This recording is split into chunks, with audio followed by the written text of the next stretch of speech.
des plus grands marchés de Noël, c'est même le plus grand marché de Noël au nord de Paris, c'est le marché de Noël d'Arras. Plus de 150 chalets, rien qu'ici sur la Grand Place, il y en a quand même 97. Pour ce numéro d'Honore ses trésors, on a envie de vous faire un numéro gourmand, le patrimoine gourmand. Alors, on va vous faire des recettes traditionnelles, on va faire du sucré, on va faire du salé. Mais alors ici, il y a plein de chalets. Franchement, c'est génial. Il y a l'alsacien, il y a du burger, il y a du vosgien, il y a même un chalet ch'ti. Donc véritablement, je pense qu'on va essayer de goûter un petit peu de tout. Je pense que vous aussi, vous avez envie de goûter. Allez, on essaye.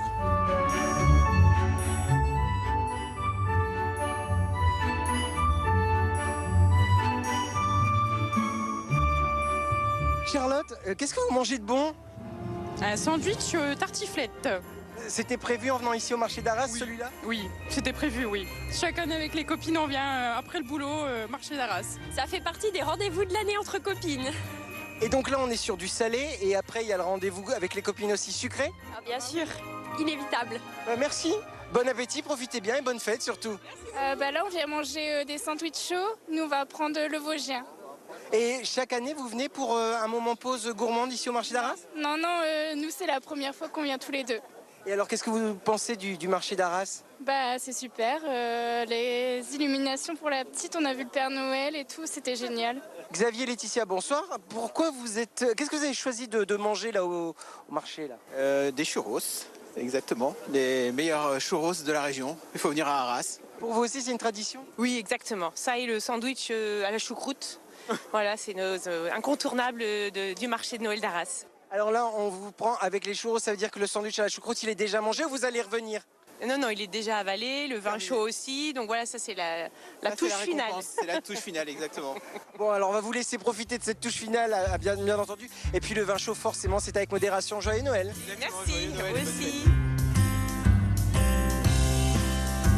Oui, donc vous êtes gourmand. Bien, moi aussi, je suis gourmand et j'ai trouvé. C'est le Vosgien. On va y aller parce que Mickaël nous attend. Il a un best-seller à nous proposer, une nouveauté cette année qui va être véritablement incroyable à déguster. Celui-là, c'est le Vosgien. Donc là, c'est la 13e année. Le Vosgien, c'est le best-seller, c'est encore depuis 13 ans. Donc là, c'est une recette à base de lardons, oignons caramélisés, déglacés et vin blanc. On ajoute du Munster, d'accord, un AOP. On vient aussi rajouter un peu de crème fraîche, une 30% de Hauts-de-France. Et derrière, on rajoute un petit emmental en fin de cuisson. Je vous fais une petite démonstration. Oui. Et là, on voit bien. Là, franchement, le fromage qui est mélangé, le gruyère, les oignons, la crème fraîche, les lardons. Ah oui, ça va être gourmand, c'est clair. On vient. Hop, il sera vraiment un produit généreux et très chaud. Hein. Bon appétit. Merci, bonne soirée. Oui, parce qu'il y a une nouveauté cette année, c'est ça? C'est ça, tout à fait. Alors cette année, on a sorti un nouveau produit. C'est une épaule de cochon de lait, qu'on cuit à basse température pendant 8 heures. Donc elle est cuite dans nos fours.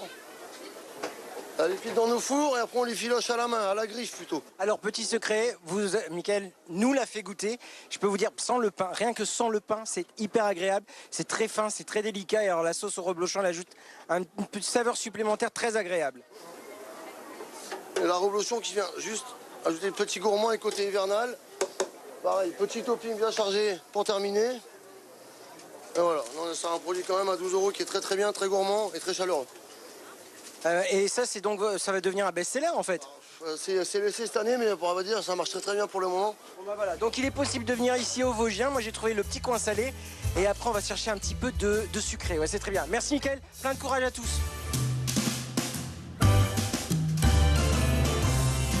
Bon alors forcément c'était très bien chez le Vosgien, mais ici on est dans un chalet avec Wendy Maille, chalet typique du Nord parce qu'il y a de la carbonade. Pourquoi est-ce que vous avez choisi de faire ça, Wendy? Alors, pour représenter la gastronomie du Nord, et donc le plat phare qui est quand même la carbonade flamande. Personne n'y avait passé auparavant, que ce soit dans ce marché de Noël ou bien même ailleurs. On représente les spécialités culinaires corse, savoyarde, bretonne, mais on n'a jamais pensé aux spécialités du Nord et en plus à Arras. Et étant donné que je suis arageoise pure souche, pour moi, c'était obligé. Ah bah, et c'est un bonheur aussi, on voit la file, les gens qui attendent, c'est assez incroyable. Alors, il y a le petit plus, vos serveurs, ils sont habillés en mineurs. Pourquoi? Bah écoutez, dans le Nord, les terris, la mine, c'est vraiment très cohérent. Voilà, j'ai vraiment voulu jouer le jeu à fond. C'est la tradition avant tout. La tradition avant tout, donc les plats typiques, le thème, les serveurs, tout est local typique. Alors local typique, je vois parce qu'il y a la carbonade, il y a le maroilles, il y a même le vinaigre pour les frites. Bien évidemment, le vinaigre, vous avez donc la carbonade, les chicons gratins ou bien au maroilles. Alors ça, n'hésitez surtout pas, hein, vraiment c'est adorable. Ensuite, la frite maroilles et la frite Welsh. Les tartines également, tartines Welsh ou tartines maroilles. Et alors, ce qui est assez étonnant, vous représentez votre ville, vous représentez le Nord-Pas-de-Calais, les traditions, mais vous êtes aussi fortement engagé. Alors, la bière est à consommer avec modération, mais voilà, pour chaque bière qu'on achète, il y a une partie qui est reversée pour une association, c'est ça ? Voilà, c'est ça. J'ai voulu soutenir une association qui est celle de Ouvrir les yeux. C'est une association nationale qui accompagne les personnes non-voyantes, voilà, que ce soit dans la recherche ou les accompagner au quotidien. Ils soutiennent, vous savez, la maladie de Leber, qui est une maladie génétique dont nous perdons la vie subitement du jour au lendemain sans prévention, en quelque sorte. Donc voilà, et dont moi je suis porteuse saine. Donc ça me tenait encore plus à cœur de soutenir cette association. Eh bien, on voit bien votre engagement. Et puis, alors, je vais vous le dire aussi, parce que je le cache depuis tout à l'heure, mais sachez aussi, pour les personnes malvoyantes, qu'il y a le menu qui est proposé en braille par Wendy. Donc, c'est vraiment génial. Donc, ok, j'ai déjà mangé à côté, Wendy, mais avec tout le bonheur que vous mettez là, je vais me laisser tenter par les frites au maroilles.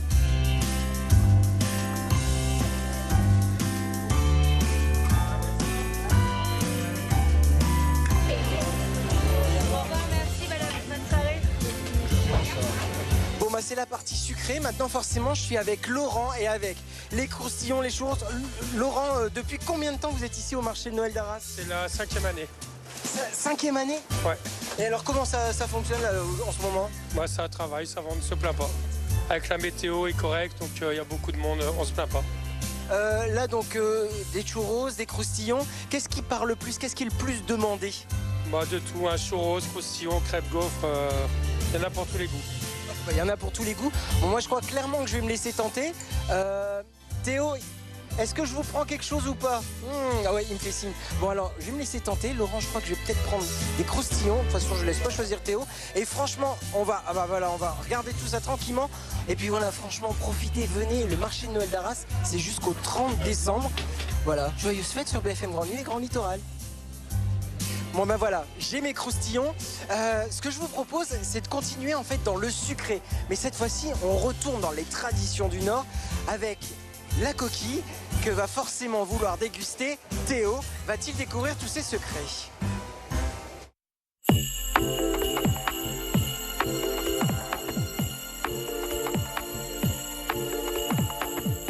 Quand on parle de tradition de Noël ici dans le Nord, évidemment, on va penser aux coquilles de Noël. On est ici chez Brice à Roubaix. Il y a plusieurs coquilles que l'on peut voir ici en vitrine. Elles sont vraiment magnifiques.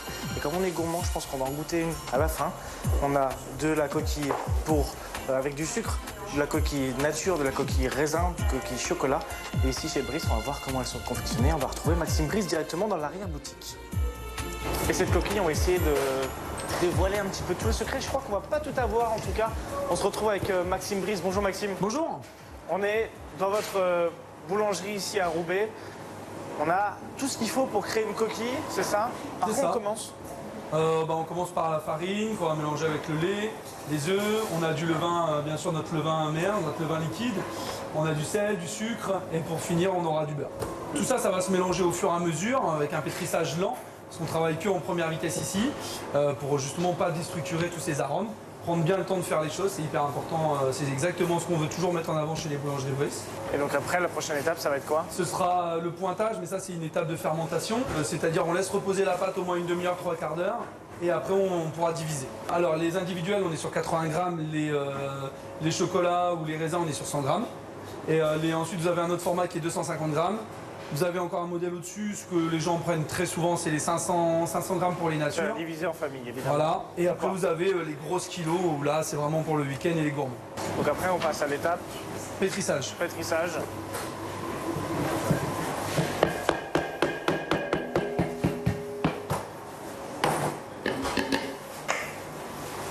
Avec ces quantités-là d'ingrédients, on produit combien de coquilles à peu près? Là, on est parti pour une vingtaine, une trentaine de coquilles, 500 grammes. Donc Donc une vingtaine, une trentaine. Il y en a 26. 26. 26 exactement. 26, mais c'est au final très très peu. Il faut le faire énormément de fois ce travail parce que vous en sortez combien par jour? Alors on est à peu près à 1000 la semaine en tout et le week-end on serait sur 1700. Donc oui, on le fait en plus grosse quantité bien sûr. La coquille de Noël, c'est vraiment un moment. Est-ce qu'il y a un peu comme le Maria Carré It's Time pour se dire ça y est, c'est cette date? Ah, c'est exactement ça. En fait, à partir du Noël. 1er décembre, on sait très bien que là il faut mettre full coquille. Vous êtes dans le nord. C'est l'emblème absolu ici au mois de décembre. Parce qu'il y a la Saint-Nicolas, parce qu'ensuite il y a toute la période de fête, c'est ça? C'est exactement ça, ouais. Donc nous, en fait, toute l'année, on fait de la cramique. On sait très bien qu'à partir du 1er décembre, là, c'est full coquille jusqu'au 31. Donc là, c'est en train de pétrir. Ça sera prêt dans combien de temps? La fin du pétrissage? Ouais. Environ 30-35 minutes. D'accord. Et donc après, dès qu'on a une pâte qui est prête, il faut, j'imagine, la modeler, c'est ça? Il faut encore la laisser reposer. La laisser reposer. Vous la laissez reposer. Ensuite, seulement, vous pouvez la diviser, comme on disait tout à l'heure. Et ensuite, la façonner. Et après, il faut encore la laisser reposer pour jusqu'au lendemain.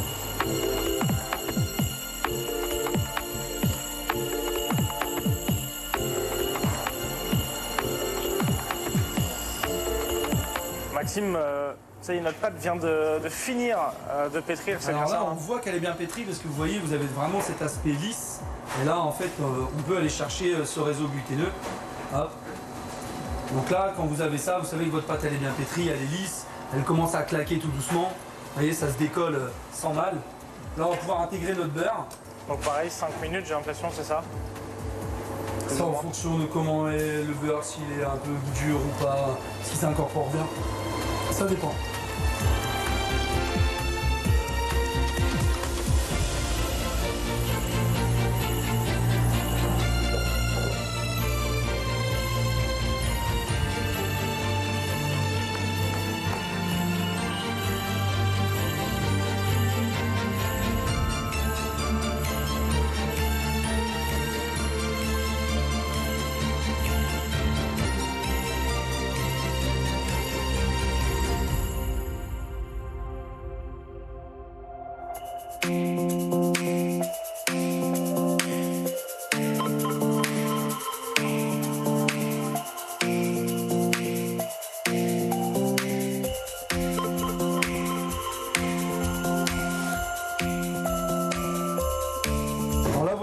Sur la dernière étape, c'est-à-dire que là on va appliquer de la dorure pour qu'on ait une jolie couleur et pour éviter aussi que ça sèche le produit.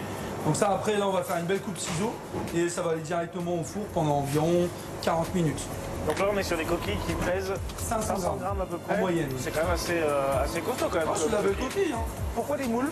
Bah, comme ça elles permettent de vraiment bien se maintenir et elles montent haut au lieu de s'écraser un petit peu si je peux dire. Et je trouve ça beaucoup plus joli. Alors c'est plus de travail, hein, c'est sûr. Mais lorsqu'on voit le résultat, lorsqu'il n'y a pas de moule, c'est quand même moins attrayant.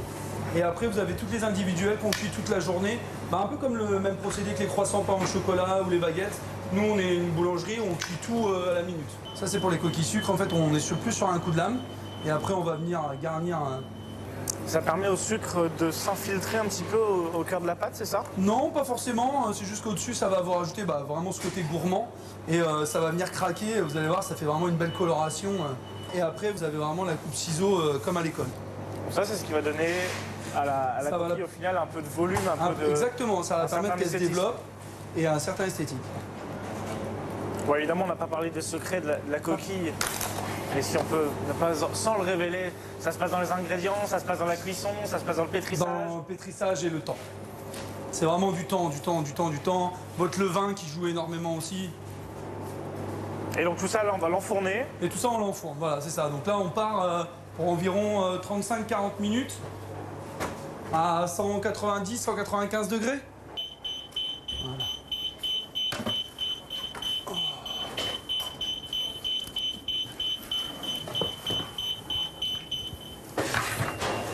Alors, ce qu'on veut tous voir, à mon avis, c'est ça. Alors, on veut tous voir les sucres, j'imagine. Ça fait de la belle coquille quand même là. Donc là, Maxime, les sucres, elles sont prêtes? Ouais. C'est ça, on a vu les chocolats, on a vu les natures, elles sont toutes prêtes? Elles sont toutes prêtes là. Elles sont un peu chaudes pour être là, elles sont très chaudes, là, on va attendre un petit peu, mais je pense que d'ici 20 minutes, ce sera parfait. Ce sera al dente.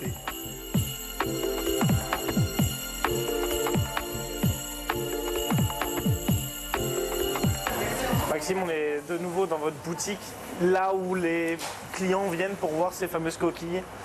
Elles sont vraiment très belles, c'est vraiment très appétissant. J'imagine que vous êtes assez fiers de pouvoir produire ce genre de pâtisserie. Complètement, moi j'adore tout ce qui est produit, les produits locaux, c'est vraiment ce que j'aime. Donc quand on est en pleine fête, je trouve que de faire de la coquille. Alors par contre, ce qui est bien de savoir, c'est que c'est intense quand même, parce que les gens, dès que c'est de la coquille, ils mangent que de ça. C'est ça, là ça y est, Descente, c'est le best-seller, c'est complètement ça. Les gens viennent que pour ça. Ils viennent que pour ça, ce qu'ils veulent surtout, c'est de la coquille sucre. Alors vous voyez, voilà, dès que... Donc là on retrouve les deux lames qu'on avait vues tout à l'heure. Avec les petits morceaux de sucre, les gros morceaux de sucre qu'on a intégrés aussi dans la pâte. Et le petit Jésus donc, qui est traditionnel. Qui est la tradition, c'est obligatoire. Et je trouve que c'est bien de représenter pourquoi on a cette coquille, c'est-à-dire le petit Jésus emmailloté. Vous avez une idée de combien vous pouvez en vendre sur une saison de fête, une saison de Noël? Il y en a plus de 50 000. Et comment est-ce que vous expliquez cet engouement très très fort pour la coquille? C'est quoi l'histoire en fait avec les gens, l'amour de cette coquille C'est la région en fait, dès que ça touche la région, les gens ils savent que le 1er décembre jusqu'au 31, ils mangeront que ça. Voilà, donc je sais pas trop l'expliquer, je sais que j'ai pas le choix, mais après on le fait avec grand amour, donc c'est le principal. Tant que les gens sont contents, nous on est contents. Merci beaucoup Maxime pour le respect de cette tradition évidemment de la coquille. Exactement. Qui vous est très chère. En tout cas ça fait vraiment plaisir de voir ces belles coquilles. Je crois qu'avec Emmanuel on va se laisser tenter, on va peut-être en emmener 2 pour le goûter. Ça y est, j'ai ma coquille de Noël, elle pèse 500 grammes, elle est au sucre et je pense qu'on va vraiment se régaler. Je vais peut-être la ramener à la rédac, je pense que ça va être sympa pour le petit-déj, pour demain matin. Moi, ce que je vous propose, c'est de continuer ce long format autour des traditions de Noël. Et on va parler de la bière de Noël, avec modération évidemment, avec ce reportage d'Arthur Ebincuisse et d'Alexia Avril. C'est un indispensable de l'hiver pour les brasseries nordistes, la bière de Noël. La couleur sera plutôt sombre puisqu'on va y apporter des maltes spéciaux de type seigle chocolat, des maltes caramélisés, de la coriandre, des écorces de pamplemousse, des écorces d'orange. Voilà, c'est une bière très conviviale, un peu pain d'épices. Avec ses notes sucrées, sa rondeur et sa couleur ambrée, impossible pour les brasseurs de s'en passer. La première année, quand j'ai créé la brasserie, on n'a pas lancé une bière d'hiver parce qu'on avait plein d'autres sujets.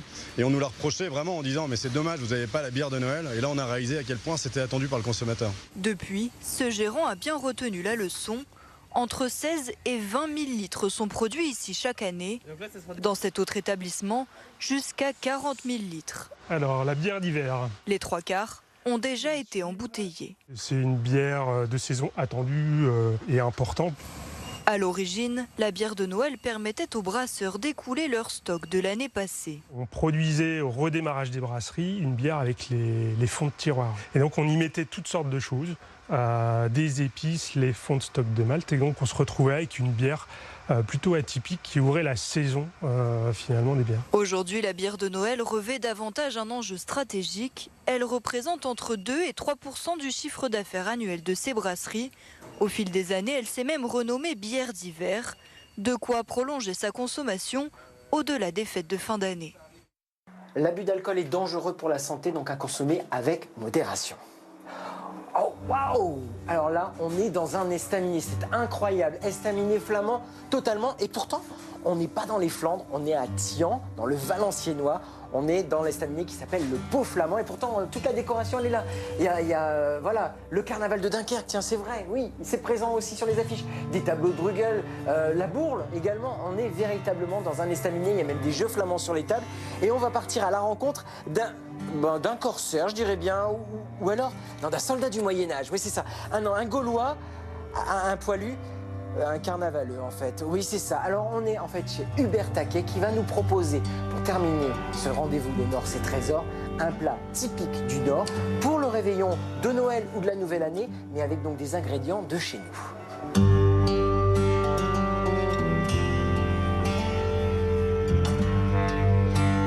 Oh, c'est génial, j'ai toujours rêvé de rentrer dans une cuisine. Bonjour Hubert, bonjour Emmanuel. Bonjour Emmanuel. Vous allez bien? Bah bien, et vous? Bah très très bien. On se serre la main, on se relèvera les mains après. Exactement. Merci de nous accueillir pour ce petit repas de Noël. Qu'est-ce que vous nous préparez? Parce que c'est quand même assez particulier un estaminet qui ne soit pas dans les Flandres. Effectivement. Mais le flamand de l'histoire, c'est moi. Voilà. Donc j'ai amené mon petit bout de Flandre ici dans le Valenciennois, là où j'habite. Et puis avec Manu, qui lui est originaire du coin, ça fait un bon petit mariage entre le sud et le nord du département. Et justement, on va faire 2 recettes qui lient un petit peu les traditions du nord et du sud du département. Voilà, donc un Noël bien de chez nous. Voilà, un Noël de chez nous. Pour une fois, on va démarrer avec le dessert. Ah, très bien. Je suis d'accord. Voilà. Donc Manu, qui est le grand pro des desserts ici, va nous faire une tarte au chuc. Je donne un coup de main ou pas du tout? Justement, c'est pour ça que je vais aller vous chercher un tablier. On va tous se laver les mains. Et puis, vous allez pouvoir mettre la main à la pâte. Ah, c'est bien. Allez.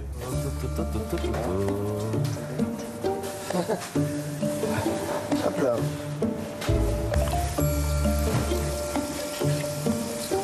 Je me mets à côté de Manu, comme ça, Emmanuel, Manu, ça va être beaucoup plus simple pour nous repérer. Il faut 200 g d'eau. 200 On va grammes. commencer par faire le vin. On y est presque, 197 grammes. Donc ensuite, on met la levure. Oh là. Si je l'éclate totalement. Et ensuite, hop, on met le sucre. Et voilà. Et après, on mélange. On mélange. Ah, c'est toujours moi. Bah ouais. Et là, je suis chef de... Vous êtes chef d'un jour. Normalement, là, c'est bon. Tout a été mélangé intimement, comme on dit. J'adore cette petite expression. Du coup, toujours casser sur le plan de travail, jamais sur le rebond. Ah, ok. Sinon, s'il y a une particule de coquille, ça va partir dans le rebond. Ensuite, on met le vin.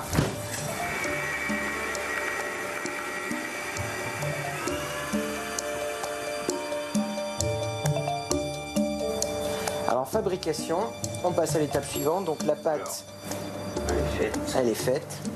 Voilà, on la laisse reposer comme ça. Fine, transparente, petite heure, ok. Voilà. C'est joli. Magnifique, on va laisser reposer ça. Donc, pendant que le dessert se repose, là, donc, préparation de la carbonade. Carbonade revisitée parce que, voilà. Ah, voilà, parce que voilà. Des oranges. Pourquoi carbonade à l'orange? C'est ça qui peut surprendre, mais ça fait partie des traditions. Quand on parlait de repas traditionnels de Noël, un des marqueurs de Noël, parce que j'entendais mes parents parler de ça, c'était Noël, une orange, une barre de chocolat, une coquille. Oui, c'était les cadeaux de Noël. Voilà, c'est ça. Et donc du coup, je me suis dit, comme notre plat phare, ça reste la carbonade, quand on vient ajouter un peu d'orange dans la carbonade, ça vient apporter un petit goût supplémentaire qui est très agréable. Ah ben voilà. Eh bien, amusons-nous donc à faire le repas de Noël.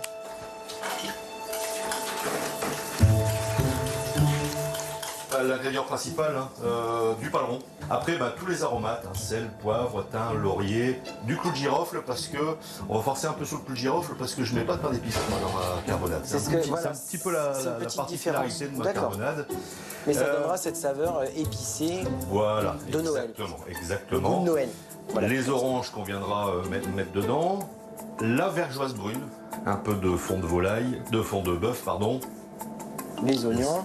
Oignons, ail, du vinaigre et de la moutarde à l'ancienne. Un pied de veau. Un pied de veau, oui, tout simplement. Alors, j'ai participé au championnat du monde de carbonade cet été. Et j'ai vu des collègues qui mettaient ça dedans. J'ai dit, tiens, c'est vrai que c'est pas bête parce qu'effectivement, ça va venir apporter dans la sauce tout le collagène qui est dans le pied de veau va venir épaissir la sauce. En termes de chef, je ne veux surtout pas usurper un titre que je n'ai pas. Je suis cuisinier amateur. Cette passion de la cuisine, je l'ai toujours eu à titre privé. J'ai eu une belle carrière d'ingénieur. J'ai travaillé dans l'industrie automobile. Et puis un peu à l'aube de mes 50 ans, peut-être la crise de la cinquantaine, où voilà, j'ai dit Vous l'avez tiens, pas fait à la quarantaine, vous l'avez fait à la cinquantaine. Voilà, c'est ça. Je l'ai fait à 48 ans et un matin, je me suis levé en disant je veux ouvrir mon STMD. La formule plaît, le côté convivial, pas prise de tête. Je reçois les gens comme je recevrais mes amis. Donc là, on est dans la découpe des morceaux. La sempiternelle phrase, le gras c'est la vie, elle n'est pas complètement fausse quand même. En tout cas, le gras c'est le goût, parce que c'est le gras qui fixe le goût.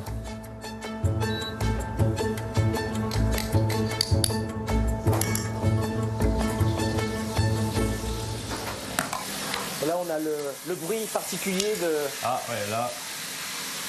Les oignons qui sont en train de rissoler avec l'ail. C'est ce qui fait plaisir dans la cuisine. Non, ça a l'air très bien. Voilà, on va pouvoir mettre la viande. D'accord. Donc on peut toucher sur les côtés. Voilà, Là, oui, ça- ça va. Ah c'est oui, pas non, chaud. ça. Ouais, ouais. Et il y a déjà les morceaux qui sont en train de changer de couleur. Voilà, c'est ça. Maintenant. Et ça, je pense que c'est une étape quand même relativement importante. C'est justement pour bien développer le goût, c'est justement d'aller faire revenir un peu la viande, la saisir. Là, ouais. Là. C'est le moment où on va pouvoir commencer à mouiller avec nos différents liquides. Donc le premier, bah, c'est la bière. Hein. Moi, j'utilise une bière blonde. Donc on le rappelle, avec modération, l'abus d'alcool est dangereux pour la santé, mais là bon, Voilà. Une c'est fois que c'est cuit, l'ingrédient de la carbonade. voilà, Et une fois que ça. c'est Et cuit, puis, une voilà. fois que c'est cuit, il n'y aura plus d'alcool. Voilà.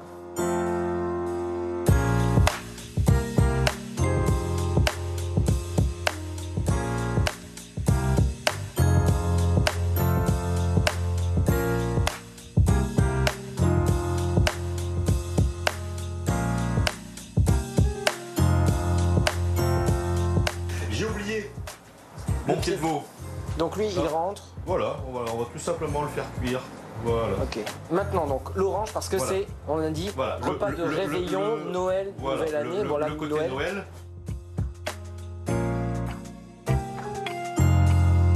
On va faire quelques zestes d'orange. Oui. Qu'on va venir mettre en début de cuisson. Et à la moitié de la cuisson, je viendrai mettre mes suprêmes d'orange. Ce plat-là est encore meilleur quand il est réchauffé le lendemain. Bah voilà, comme ça vous pouvez le manger pour le réveillon de Noël et puis le lendemain, le 25. Et on va tout simplement maintenant laisser mijoter ça tranquillement. Et retourner donc au dessert. Voilà. Voilà, et ici la pâte elle est en train de pousser, notre tarte au chuc. Alors, Donc on remet de la farine on pour a un pouvoir. petit peu de farine. On la retravailler un peu. Ouais.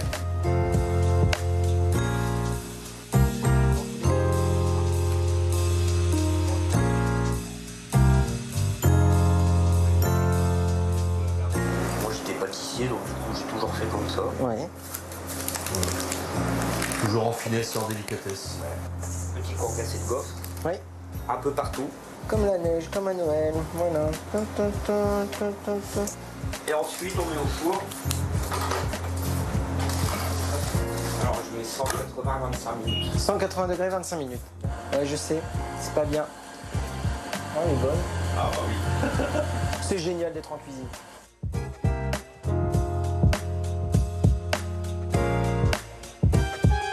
Bien, on va laisser cuire tout ça, la tarte au chuc, la carbonade, et puis après, promis, dégustation. Théo, vous aurez le droit de venir manger. Et voilà. Elle a l'air appétissante, avec les petits zestes d'orange. Et elle sent très très bon. Oh, parfait. Alors voilà, elle a l'air très appétissante, on va la goûter dans un instant. Pour ce qui est de la tarte au sucre, elle vient juste de sortir du four, donc on va la déguster, il faudra nous croire sur parole, mais voilà, elle est encore un petit peu chaude. On va accueillir tout le monde à table pour pouvoir donc déguster cette petite carbonade donc, de Noël. Voilà, ah ben en fait Hubert, vous ne mangez pas donc... Je vous regarde, moi j'ai piqué dans la Oui, porte, mais- j'ai piqué en cuisine. Ah mais je rappelle quand même, c'est joyeux Noël pour tout le monde sauf pour Hubert parce qu'il a perdu à la courte paille, donc il faut faire la vaisselle. Voilà, c'est ça. Allez, Voilà. je vous sers et je vais faire la vaisselle. Ok, joyeux Noël.